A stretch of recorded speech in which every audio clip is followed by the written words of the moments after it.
Gather round. It's time for your Real Estate Chalk Talk with the Hittner Group at Coldwell Banker Burnett.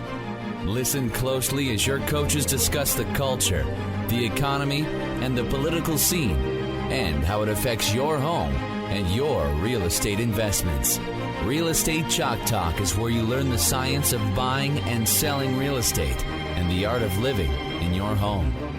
Your education begins in 5, 4, 3, 2, 1. Hey there, welcome to the show. Thanks for tuning in. This is your Real Estate Chalk Talk, HittnerGroup.com, HITTNER Group.com, 612-627-8000. Give us a ring-a-ling-a-ling. We'd be happy to have a chat with you about your real estate needs. And that first call is, of course, all with no cost and absolutely no obligation. Real Estate Roundup, kids. Really kind of a no-nothing week this week. Properties on the market. No-nothing week. What's no nothing. Mean? It means just kind of went sideways. The market is straight sideways. It's flat. We're not flat like it's not going down, but it's just like no... Whatever's coming off is being replaced with what's coming on? Or? Good question. Good thing. We had 1,000 houses went pending this week, and 1,000 new listings came on. Well, there you go. It's just like treading water. About the same number of homes on the market this week as last week, 4,400 roughly. That's actually up about 660 units from last year. So there's a little bit more inventory there. But just things flowing off. Even the number of pendings now this week, it's 1,000. Last year it was 1,300. So it's down about 30% is what we're seeing overall in the numbers. What's interesting is price reductions.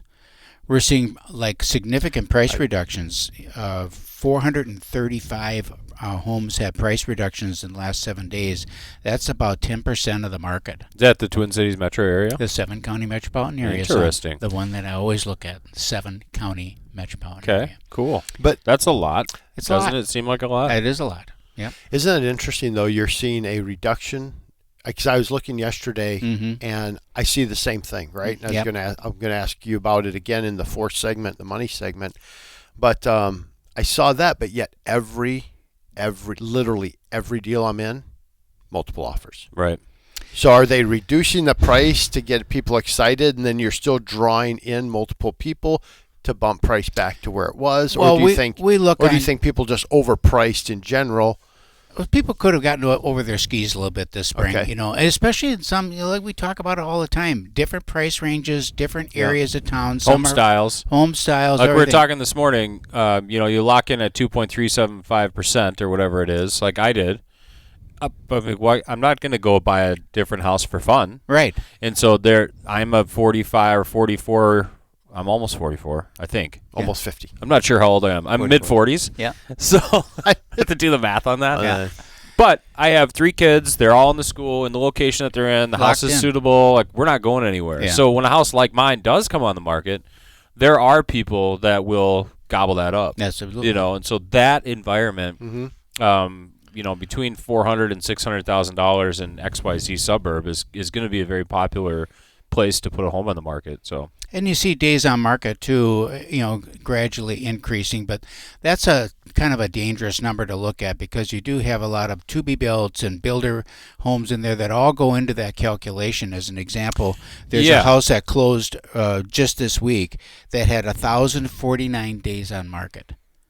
Well, it was a builder's model. It's sitting out there. It was over $1 million, but it's 2 years and 11 months that thing has been out there. Another one closed, and that one was 2 years and 5 months, 882 days on the market.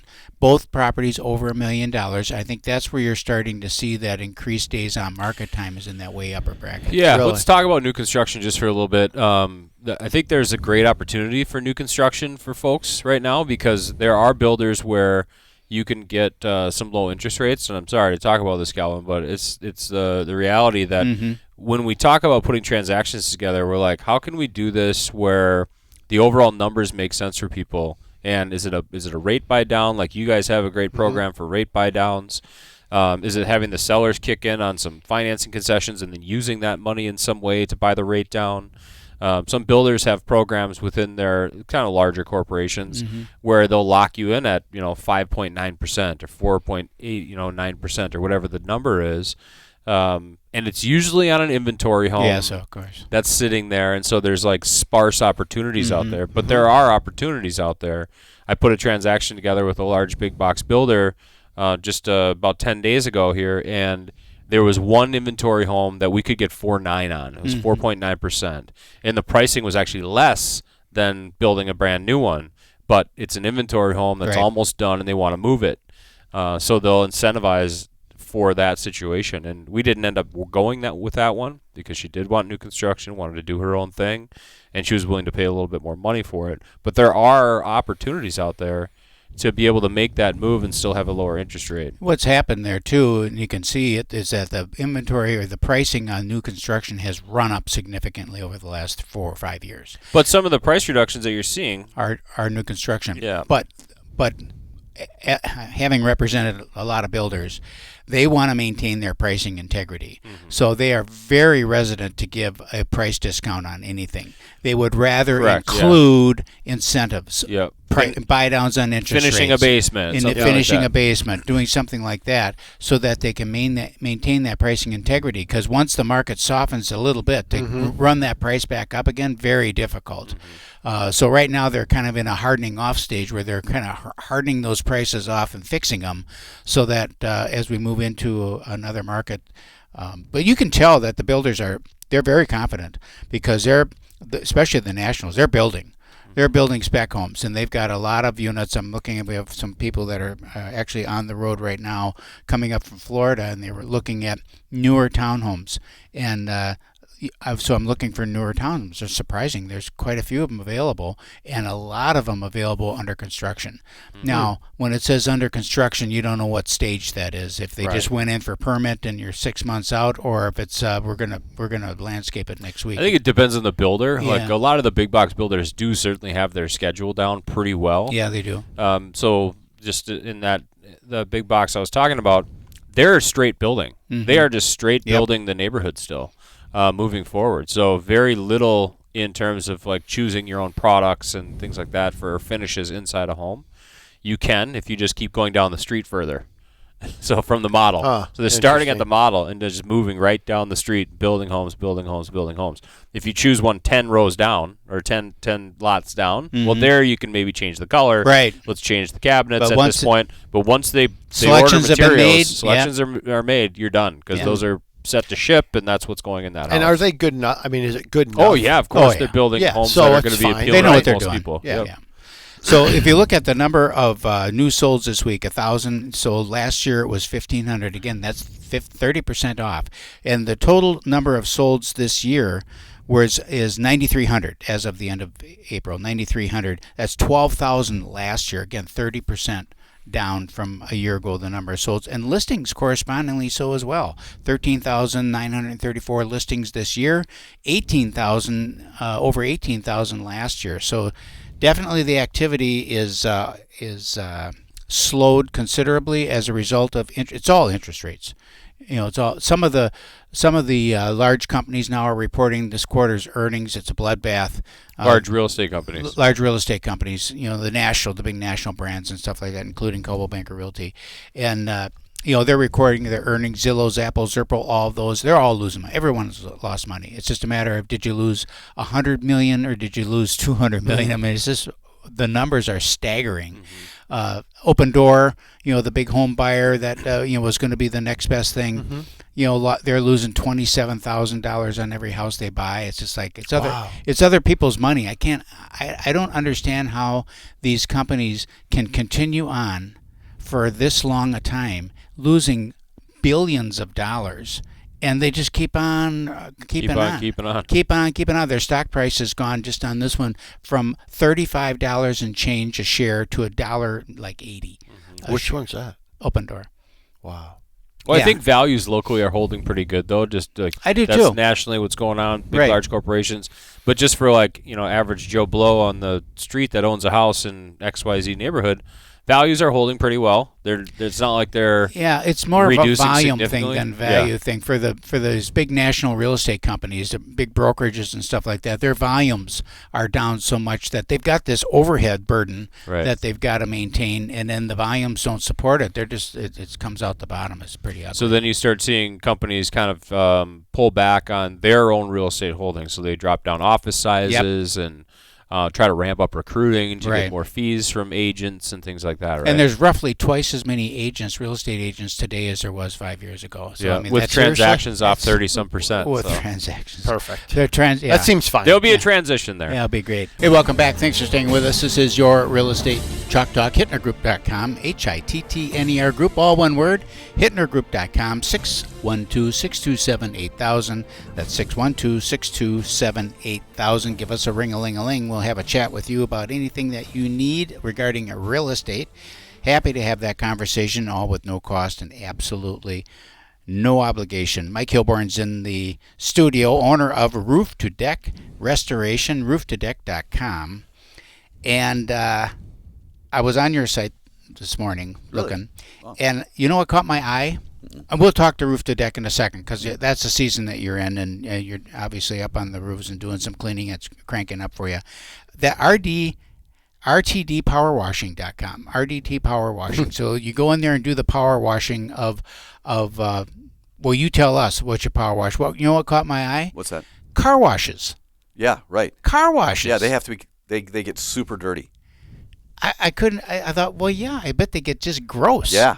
All the dirt that's on your car goes on their walls, and then it's stuck with this, residue with the it's residue from the cleaning too. Yeah. So that soapy scum that you get. So you take soapy scum, throw some dirt on it, and put it all over your walls. And then, Now and it then a feels little like it's wax epoxy. on there too. A little It wax. feels like or- it's epoxy. Yeah. Beautiful. So what do you guys do when you go? Well, you got that stuff has to come off with an acid. So Okay. there's this special acid that you put on, and that melts that soapy stuff, and then we power wash it with really hot water, and makes it go away. How about the brushes themselves, though? Things that are whirling around? No, we don't wash that. You But don't touch just, that? Nope, we don't touch the brushes. It's just all the walls, the steel beams, and all that kind of stuff. I don't know about the brushes. I wonder if kinda they're fun, kind of actually. self-cleaning or something. I don't know. Once you feel like a sense of accomplishment when you go into, like, do a lot of your type of work, like, you know what I mean? Go in, power wash it, looks clean, it's nice. Like, hey, I did something today. Versus you just sitting in front of your computer all day. Yeah, Not exactly. doing, Waiting like, for something to happen. waiting for Yeah, something, waiting for hitting something, refresh. staring at nose pressed up against the computer screen, waiting Yeah. for something to go bleep. Right.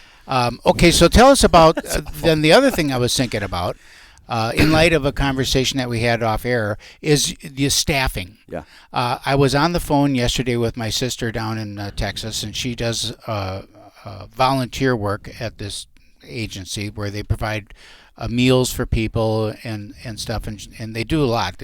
She said we did 180 families came through yesterday and provided meals down there, and they're trying to do figuring out how to do some training. And I mentioned you. I said, well, this is what he's done. Tell the listeners what you are done with that with regard to prison work and those people. Well, so we try to find, it's been really hard to get employees for a long time. It's just now it's almost impossible kind of thing. And so years ago, we got involved with an organization called RS Eden, and that's helping guys get back on their feet that have been in the prison system. Now, we can't even send them to residential locations. Right. But they can wash trucks in parking lots, and we can wash and parking car lots. washes. Yeah, car washes too. Yeah, so there's that. And then there's also, you've got a group like Minnesota Adult Teen Challenge, that sort of thing. And so those are guys that are coming in, they're in recovery. Okay, that's fine going out to someone's home kind of thing. And so then we employ both of those. And I would say that's probably 30% maybe of our workforce. And then the other 70% comes from, I would consider, what you'd consider traditional means. How do you handle the seasonal fluctuation of staffing then, in light of the fact that it is very difficult, especially your work? Your work is physical work, where people are going out, they're actually doing work out there. How do you handle that? So we don't have a real seasonality issue like we used to, because I'll start with decks. Okay, so that's basically April. So decks, roofs, fences, gazebos, porches, cedar shake roofs. Then we're power washing trucks for like FedEx, 2 Men in a Truck, any trucking company you can think of. Then all those parking garages, and right after it's done, with the whole snow season, they're loaded with salt. Mm-hmm. So every building wants to get that done as fast as possible, kind of thing. So that April through October is super busy. And then we go into Christmas lighting, and then that's really busy. And then we go into snow plowing. And then this year, of course, that was really busy. Mm-hmm. And then, in the Christmas lights thing, we were taking Christmas lights down the end of April. Mm-hmm. That's when you took mine down. Yeah, crazy. I mean, it's like we usually have that done well into March kind of thing. You left the big long pole at my house. Yeah, we do that a lot. I used to make the joke that we were leaving so many ladders in people's backyard, I was going to put it on the coupon. Yeah. Have your deck done, get a free ladder. So. My guys just aren't that Yeah, sharp. come on. Just leave it there for you. That's funny. That's funny. So the seasonality thing hasn't, I mean, if it was real light snow, and that could be a possibility, then that might be a little bit. Mm-hmm. But you know what? I really don't have that problem. What do you think is your growth opportunity in your business? Is it in the summer work, or is it, what's, because you got like 4 businesses, Right. really, that all operate off of the same crew. Are you locked into that seasonality aspect of it, or do you see one of them becoming more primary than the other? So it's really, really interesting. So last year, and that's business, man. You're always fighting last year's. You're trying to fight this year like last year's war. Yeah. And so last year, the deck fence business dropped 30%. I mean, that is huge drop. Wow. And, and everybody asked me why. Yeah. Where would that come from? And it's like, well, I don't know. It could possibly be a little bit of the economy. Maybe there's more composite decks out there, sort of thing. I don't But not have 30% in 1 year. Well, that's what I think. Or, maybe people really loaded up during the whole COVID thing, because COVID was great for us. Mm-hmm. So, maybe people got really ahead of it. The government was giving out free money, and we did a lot of decks. Right. And then I was looking at this year. It's like, okay, what's gonna? And then I thought, okay, well, if decks were going to be down, Christmas lighting. Who in the world needs Christmas lighting? Nobody needs Christmas lighting. Right. That would really be down. But no, that was super crazy solid. It might probably our biggest year yet, I think. Really? And, Was and, it and the actual increase installs. over last year? Yeah, I mean the number of installs we did this year was bigger than the year before, kind of thing. So to answer your question, now you pivot, right? So we got into the commercial side of the parking garages 6 years ago, and I'm telling you, it's a praise God thing, because it is crazy how many of those we do, and it's just growing like a rocket, or going off like a rocket. Where the deck thing has declined a little bit, and even this year it doesn't look like it's going to be better than last year. So you pivot, right?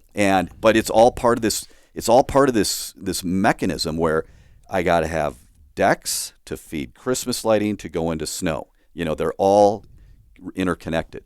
So if we do less decks, we better do more parking garages, because we have to have that consistent work. Circle of business. I yeah. need the guys. I need the men to be there. Kind of thing. Interesting. It's funny when you mentioned the composite decks.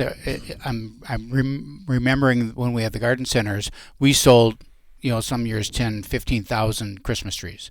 And then we could just see that number as people were buying artificial trees. It just gradually reduced. Lower and lower and lower and lower, because more people were having artificial trees. And, the trees in the basement, they don't have to go out and buy it anymore. Right. Same with composite decks. I could see that same thing more trending down as decks, the boards get rotten, and now they replace with composite. But don't they have to be cleaned as well? Yeah, they have to be cleaned, but it's not anywhere near the same. Okay. What about roofs? Aren't you doing a lot of roofs, or is that and the fences and all that? Yeah, or is we're that still just not doing as much? fences and roofs, but it's all just it's all slowed down. It's all slowed down. Yeah, that's all I can say. So when you are forecasting out, then how important then? You mentioned the economy and COVID and how that had that impact on stuff. And it did. I mean, people were spending money because it wasn't their money. So they had this And we're money, paying for it now. and they have projects that they were wanting to do, but they just kept putting them off. And all of a sudden, this money gets dropped in. It's like, oh, okay, I can do that, and so they did it. How does your roofing cleaning business? Because we had storms came through. May 10th of 22, big storm comes through the neighborhood. You know right when it is. Yep, don't you? May 10th of 22, storm comes through the neighborhood. Everyone in the neighborhood's getting a new roof. Have you thought of going into that line of work, Like actually placing roofs? Mm-hmm. We're a pretty strong maintenance company. Okay. We don't build anything. we just maintain everything. And that seems to be where our sweet spot is. To go in a whole different direction, I mean, we would have no skill set there. And we will do those. I mean, we will look at new opportunities. So here's an opportunity that we're now doing, is that we're washing all these parking garages. All those parking garages have line stripes. And we were subcontracting that out for the last few years. Okay, well, I sent two of my guys in Charlotte, down in February. We bought a $15,000 striping machine, and we're going into the striping business, right? So those things that... Along those lines of maintenance, right? It's kind of back into that maintenance thing. It's just a step away from actually roofing. And the roofing thing, okay, what's interesting about that, it's all subcontractors, you know. So I wouldn't even really have to do it. I would just have to sell it. Right. So I don't know. Maybe that's a good idea. now that I say it out loud. Went up there to clean your roof and realized that you got a bunch of hail damage up there. You maybe ought to have this thing replaced, not cleaned. Yeah, right. Thing. Something to think about offline. Yeah. Hey, welcome back to the program. This is your Real Estate Chalk Talk. HittnerGroup.com, HITTNER Group.com, 612-627-8000, 612-627-8000. Give us a ring-a-ling-a-ling. We'd be happy to help you. Yes, Calvin, he's waving his hand over. I am. I'm like, I thought of something. Thought After the break, we're like, good. What are we going to talk about? This is like presidential candidates. Like, so now I've got to. So I'm like, I carry this thing again. You got to do it. So talk about your different business units, Mike, and which business unit you enjoy promoting the most. Okay, so that's kind of almost going back to what you asked. Where's the growth thing? Right. So our growth, we're actually pretty excited about. So our big potential growth is the whole commercial power washing, the parking garages, buildings, and all that stuff. Huge opportunity there. And then the other is snow. Snow is gigantic, how much snow business is out there. And it seems like, well, how can that be? You know, it's like there's X number of plows and that stuff. I don't know how it is either, but it's just huge. So that's where we're really, really pushing into. Do you work with associations like, townhome associations? Yeah, like things we like have that? a lot of Apartment associations we work complexes, with. Commercial side. Okay, so that whole world is very interesting because most of the big guys want nothing to do with that. Okay. Because it's too many individual people, right? And there's too many cars running all over the place, and you bang things up, you hit stuff. We got it, so we've been doing the snow thing for 4 years now, and this is the first year that we were actually the contractor. We were a subcontractor, and then sidebar. So I got to every quarter I get to go down to Minnesota Adult and Teen Challenge, and I get to talk to a group of guys. And actually, the week from Wednesday, I get to talk to the women, and it is so fun to talk to these guys because there's 30 guys, and I get to talk to 30 guys, and I get to talk about the thing I'm passionate about, my business, right? And I relate it to, look, anybody can do this. There's an association for everything. And every one of you men, you wouldn't believe how badly we need you out here working, right? So I get to do things like that and promote things like that. I'm not sure where that was going. Snow. Yeah, but so the snow, right? Thanks. What you want, like the best clients to have, is where you have zero tolerance. So they don't want a flake to hit the ground that someone isn't on getting it out of there. And that's with the associations? Because we're talking about associations. That's how it was when we did the General Service Administration. They didn't want one drop. Yeah, that's what you want, okay? Because it's revenue. It's like you're spending these. I bought 2 F-350s. I'm picking the second one, I think, today. These F-350s, regular cab, nothing fancy, just a regular cab, $60,000 sticker price on them. It's crazy. 2 years good or bad? 2 years ago, they would have been 40. That's low. No, it's That's insane. right. Okay. Do you know what the average? We don't even know. Like, do you know what the average? Good or bad? I'm not sure anymore. Okay, the average F-150, the average regular everybody drive F-150, $65,000 is the average F-150. That's unbelievable. Right. That's all of us buy, because that's a normal truck for people to buy. Nothing fancy. So is the best place something that's going to be empty in the evening time and you guys can go and bang it out, like a mall parking lot or like the airport or a military base or whatever it is, right? Yeah. Something that's going to be fairly empty. You can go out, you can clear the snow. You want really low triggers, like what the associations, they have like an inch or two. Okay. You know how many times it snows and it doesn't even hit an inch? It's a lot. It's a lot of times. Really? But those zero tolerance ones, and then not only do you have to keep the snow out of there, it's got to be salted, right? Right. Because the biggest fear anybody has the whole reason snow plowing exists is to keep people from falling down and getting hurt. And getting sued. Yeah, because you're inviting people to your business is basically how the whole thing looks, right? Right. So you're inviting people in. If they fall, you're it. You're going to pay for it. So where are you finding that? You said you don't work with associations, or you do work with large associations? No, we haven't so far. We got involved with. So we were actually to be the contractor for what we would consider for us a pretty big one. It was like $100,000 account, which is super tiny, by the way. But it's $100,000. That was a good one for us, and that was really fun. We just had a meeting with them yesterday, they said we've never had better service than this, and we've never had fewer things broken. It's like, oh, good, that's good. So they're excited to come back. They said, please don't raise your prices too much. The interesting thing about snow is then you have, this is fun stuff, right? You guys enjoying this? Okay, all right. So there's different types of contracts all over the country, right? There's per push, there's seasonal plus. And I was just in Tucson a couple weeks ago for a training thing. Tucson, right? I love that. Just you could Go to Arizona Mexico. for some snow. You could see Mexico from there. But the reason they had it there is because it was the Caterpillar International World Training Site. Okay. So they brought us out to where there was giant dump trucks. Unbelievable. Got to see that. So that was kind of fun. But there was people from all over the country at this thing, and there was people from the East Coast, and a lot of these guys were dying because it did not snow. I don't think it snowed at all in Philadelphia, for example. And these guys were on per push.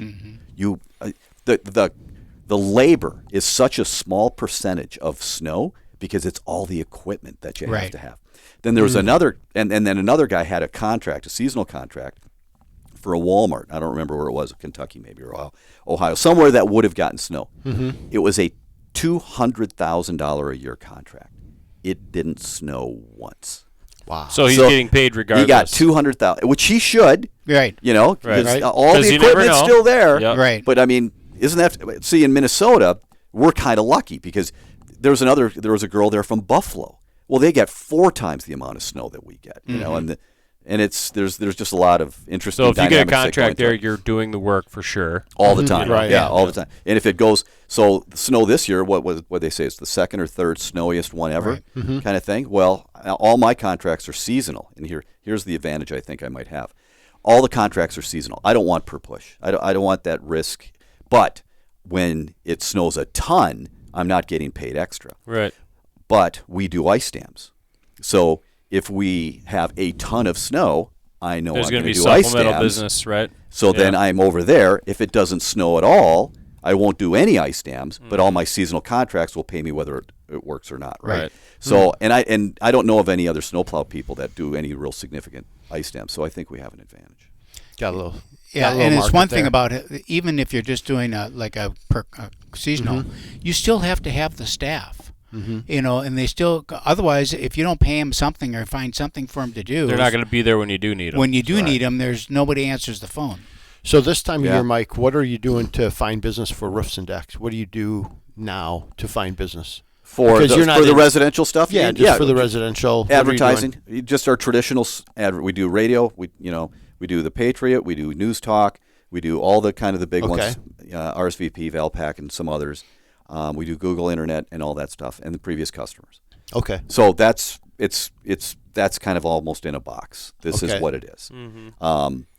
What's great about commercial is I can go get it. With residential, I have to wait for it. Right. Okay. And so the commercial thing is a lot of fun, and we're doing we're washing railroad cars. They get dust in them, and then they don't flow quite right. So we're washing railroad cars. I have a guy. He loves trains or something. He's wanted to be a train guy his whole life. So he goes You out have and never gets 'em. seen a happier guy ever. Wow. Drive out of my parking lot than that guy. Big smile on his face. He's going to the railroad He yard. gets to do it every day. Yeah. That's cool. Wow. It's super How cool. how do you find those commercial how do you find do you have a sales meeting and go, hey, let's brainstorm, and somebody says, trains. And then somebody finds a train how do you find the business on the commercial side? Well, it's the number of truck companies is kind of static. Commercial property managers, as far as building management people, that's like HOAs. You can find those places. There's things like BOMA and all that kind of stuff.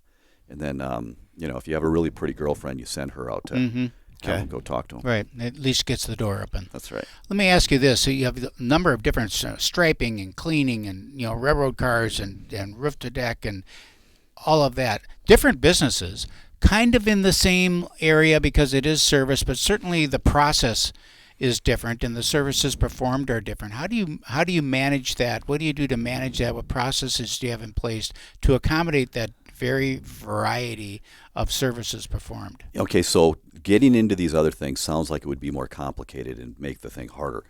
It's like the opposite. So I have a guy, his name's Brandon, and you find a Brandon, you never let a guy like Brandon go, if you know what I mean, right? You find that guy. Brandon cannot sit for the rest of his life getting up on roofs every day and washing roofs. Can't do it. There's no way.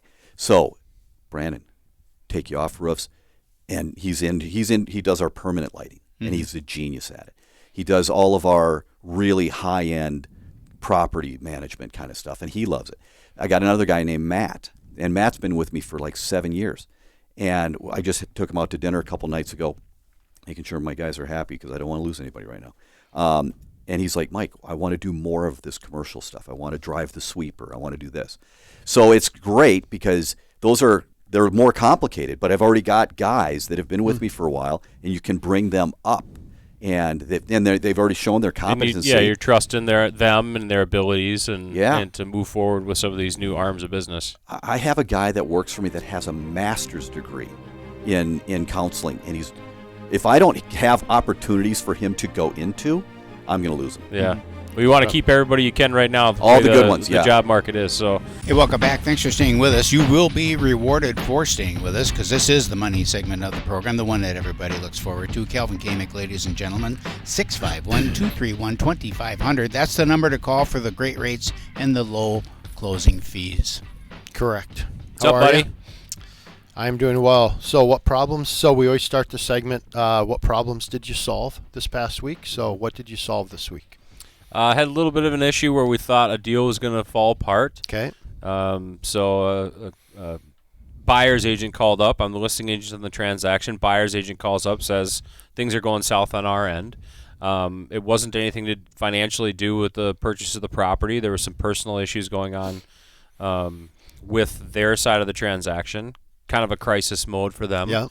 And just kind of explain to them, just take a step back from everything and just consider what we're dealing with here and what this crisis may create a crisis for my folks as well. The cool head in the room. The cool head in the room. I tried to be. Right. And so really just reference back to when the buyers made the offer on the property and said, if you could, try to get yourself back to when you wrote the purchase agreement and what it meant to you to get this home. They won it, right? They quote won in multiple offer situation. Right. And go back to that spot where you were at that time and think about why you wanted to buy the house to begin with. Right. And in this situation, they actually wrote us a little bit of a letter, and so I had them reference back to their own writing about why they wanted to purchase this property. It's really smart. And they did, and a couple days later, we kind of, everything kind of settled out a little bit, found out, for them that the crisis was as critical. Right. To not purchasing the home. So they're going to continue to move forward and purchase the property. My folks will be able to move out of state, which they have very much planned to do over the course of the last 45 days. Yep. And so everything will continue on as planned. Fingers crossed. It's closing at the end of the month. So. Good. Nice job. Senior, did you have a problem you solved this week? Yes, I did. As a matter of fact, two times the same problem, and that is water in the house. Okay. And on both one of these occasions, it wasn't even a client. I mean, just we have such a wide database of past clients and friends, and I always like to be the guy you call. Right. So if you got a problem, just call me, because the odds are we've helped people with it. And water in the house, water running down into the basement, what do you do? So I got them connected with a couple of different contractors that they're going to call to go out there and make that repair, and we'll marshal through that, and I'll help them out with that. But it's that kind of stuff that we really appreciate, because it has nothing to do with us. We're not going to make any money off of it or do anything. But just being helpful. I love to be helpful. Yeah. So that's so good. My problem I solved this week What'd you solve, well, Did you solve any problems this week? I'm trying to solve. Okay. So here's one thing I learned. You guys may not know this, but when you have a minimum payment on your credit card, got to pay the whole thing. Did you know that? The whole minimum payment. The whole minimum Not a partial payment. minimum payment. Correct. Okay. My folks paid partial for 2 months, and now they have 2 30-day late, so they're 60-day late with an outstanding balance, and dropped the credit score 101 points. And this is as you're towards the end of the transaction. They just do a refresh. I mean, that blew it up. Just doesn't happen. You know, it's a refresh, but all of a sudden they saw a 101 point drop. Yeah. Well, now you have to. So now we're like, who can we add on, and who can we do this, and mom, dad, aunt, uncle, brother, sister, anybody. Can anybody come on and help? You know, and then now we're on our third person because the next person might have some gray area. Well, had birds of a feather. Yeah. Okay. There's a reason that's a statement, right? Because they're similar in what they're doing. So dealing with the second person didn't have very good credit as well. Correct. Yep. And now the third didn't as well, but has income. So now we're playing it that way. So we'll solve it because we solve it. But man, come on. And it's one of those things you feel got to like be careful throughout the process of purchasing a property, right? We can't go buy a new car or finance our washer and dryer just yet, or not make a full minimum payment on a credit card. Yep. Apparently, that's what I learned. So we're getting that. One of the articles that came up, I wanted your feedback. It said home prices are clearly bumping up, and it went through Case-Shiller, CoreLogic, Black Knight, Zillow, and it's going. Home prices nationally are going boom, boom, up every month a little bit. It's minuscule, but they're saying but the headline still reads home prices back up. Right. I'm not seeing that. As we talked in the first segment, I'm seeing price reduction. Yet late, so I have that, but then I'm also having multiple offers on every deal I'm in.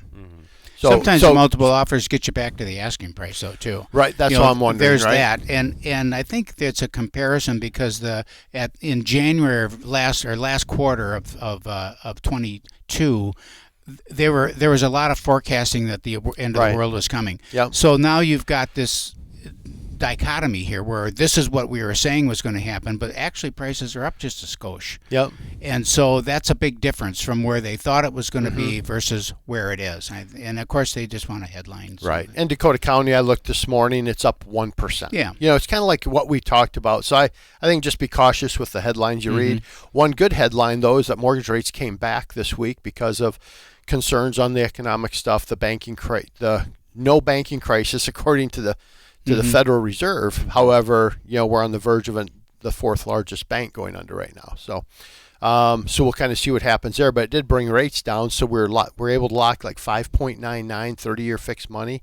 That's paying a point. Used to be just one origination, but we're flirting with that high 5, and May 10th, remember, is the day I gave you guys that we're going to start seeing things come back. 5 days. 5 days away, and I'm already in there. Yeah, you're I'm already winning. So, but you're giving a headline and you're not telling us specifics. Like we're talking about, prices are up, ooh, and it's 1% Dakota County, and you say, rates are back. down. Hey, rates what does that mean? 0.1%? No, 5.99. I was 6.99 a week ago. With a buy down. Well, but I'm just saying that about that. Yeah, what's par? Yeah, par would be probably 6 1/4. Okay, so last week it was 7. Yep. So it is actually, it's coming the right direction. So we'll see. I don't think it's going to stay. I think we're going to be like low 6s, but we're going to trend down if we get into mid 5s. And can we just stay there? Yeah. Just leave me alone. Let me have like 5% money. I'm great. And then you guys need to get to work. Yes. Yeah. Do your side. So home prices clearly up a little bit. Not much really. Jobs report came in this morning. 253,000 new jobs in April. Expectation was 165. So you're going to see an increase there. Again, the government's trying to do everything they can to slow the economy down, but the economy just won't slow down. But we were talking this morning, Keith, it's sectors, right? Because you also see these big tech companies laying off, thousands of people. Other areas are starting to grow. So, the details in the number, but the headline is jobs are up, right? And then with the caveat to layoffs, right?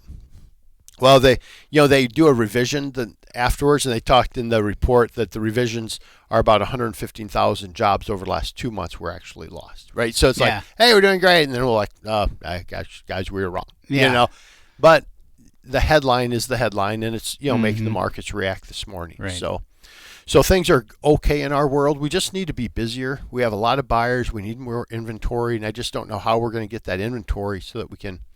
It's all friction of interest rates. I mean, the part of the lower sales numbers is their lower inventory. There isn't as much out there to buy. Right. So you have people competing over what is there. Yep. But we could easily double the inventory and still have a very robust market.